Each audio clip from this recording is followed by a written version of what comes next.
ဖျုံပင်လေးစိုက်ထားပါတယ်ဖျုံပင်ကကြတော့ဒီကစိုက်ထားကသူကနှစ်ပတ်ကျော်ပြီပေါ့နော်နှစ်ပတ်ကျော်ဖြစ်ပါပြီအခုအဖူးလေးတွေ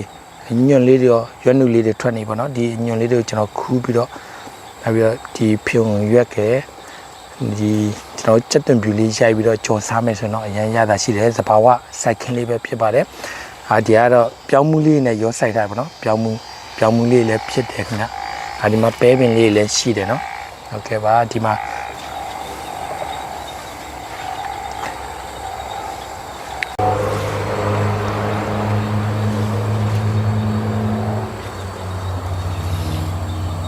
ဒီအောက်မှာကဖြုံပင်တဲမှာရေတွေဝတ်နေတယ်ပေါ့နော်ဒီရေတွေဝတ်နေပါတယ်နောက်ပြီးတော့ဒီ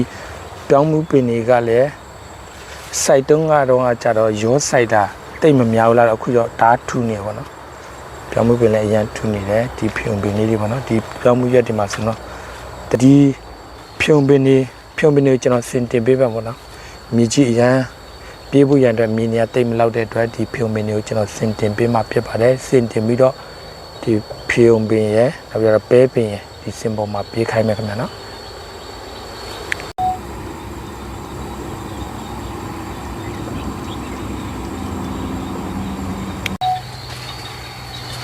ဒီမှာဖျုံဒီလေးတင်းနေပါနော်ဖျုံဒီတင်းနေပါပြီဒီမှာဒီမှာလည်းတစ်လုံးဟောဒီမှာတစ်လုံးခင်ဗျာနော်ဒီမှာလည်းတစ်လုံးတင်းနေပါပြီဖျုံပင်ကစင်တင်လို့အစင်မပြူစကပုံရှိပါနော်ဖျုံမြေလူဘူးစင်တင်နဲ့ဖျုံကမြေမှာဆိုရင်အတီးအရန်တင်တယ်ဘူးကကြတော့စင်မှာတင်ပေးမယ်ဆိုရင်အရန်ဖြစ်တယ်ပေါ့နော်ဒါတော့ဒါဖျုံပင်နေဖြစ်ပါတယ်ဒါပဲပင်ကတော့ဒီမှာပြေးနေပြီခင်ဗျာနော်ကျွန်တော်ဒီစင်ပေါ်မှာပြေးနေပြီပဲပင်လဲအသီးလေးတွေတီးစားလေးတွေတီးနေပါပြီခင်ဗျာဒီမှာကဘာဒီပဲသီးလေးတွေကိုရင်နွေးလေးဖြောပါနော်ပဲသီးလေးနဲ့ရင်လိုက်တော့ရင်နွေးလေးဖြောပြီးတော့စီချက်လေးတက်ပြီးတော့တုပ်စားမယ်ဆိုတော့အရင်ရတာရှိပါတယ်ဒါလေးကစပါဝါစိုက်ခင်းလေးပဲဖြစ်ပါတယ်ဒါစပါဝါစိုက်ခင်းလေးဖြစ်ပါတယ်ခင်ဗျာနောက်နေထားကြတော့အခုထိုင်းနိုင်ငံမြောက်ပိုင်းပါနော်ထိုင်းနိုင်ငံမြောက်ပိုင်းမှာရှိတဲ့ချိုင်းမြို့လေးမှာဖြစ်ပါတယ်ဒီမှာပဲပင်ကတော့အရန်ပင်ပေါ်အရန်တက်နေပြီ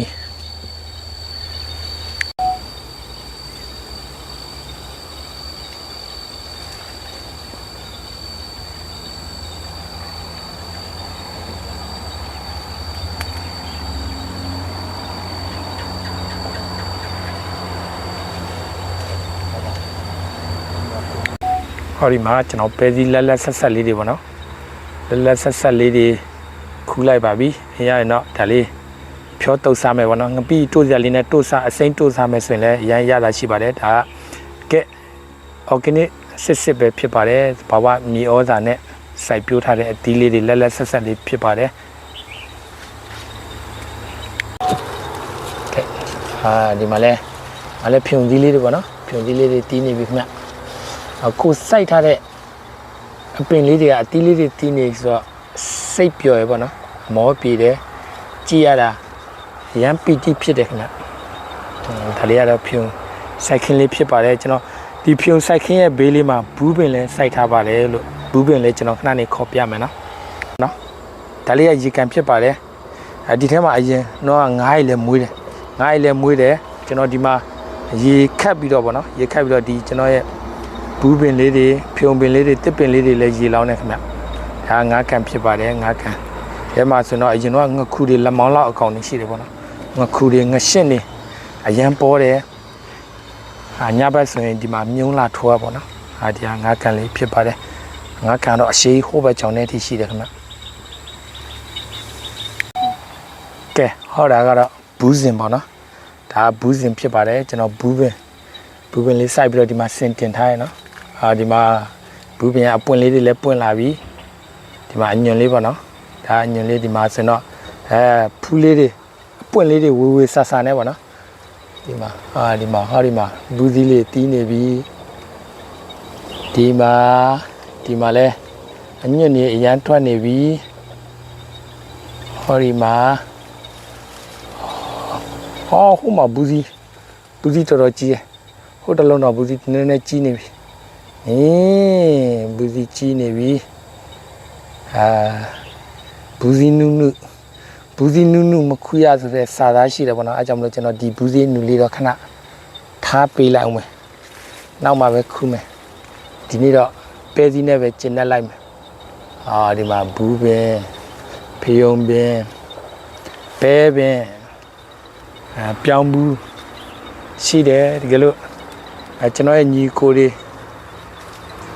စားကျင်တဲ့လူတွေရှိရင်လာရောက်ပြီးတော့ခူးယူစားသုံးနိုင်ပါတယ်โอเคပါကြည့်လူပါဒီမှာဘူးပဲ